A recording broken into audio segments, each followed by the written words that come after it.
ettiler himmet, bize Yaradan'ın kuludur diye. Erenler üstadlar ettiler himmet, bize Yaradan'ın kuludur diye. Bundandır onlara eyleriz minnet, bu yolda bizlerden uludur diye.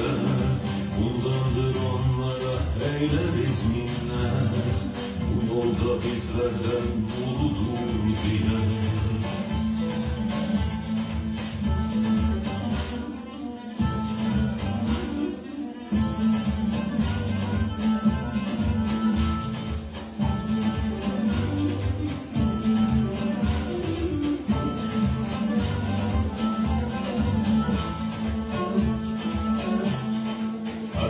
Gibi dağ bağrını delmedim, Mecnun gibi Leyla deyip gelmedim.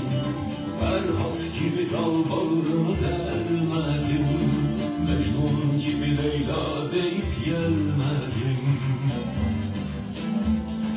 Ben testime su doldurup gelmedim, Erenler çeşmesi doludur diye. Ben testime su doldurup gelmedim, Erenler çeşmesi doludur diye.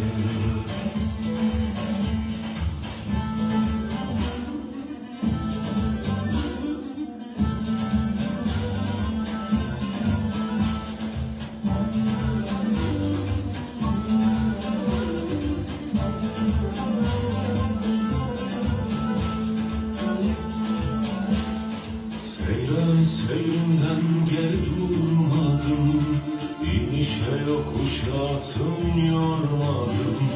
Seyrimden geri durmadım, inişe yokuşa atım yormadım. Güzelim çirkinim gönlüm kırmadım, İsmi yar dilimde doludur diye. Güzelim çirkinim gönlüm kırmadım, İsmi yar dilimde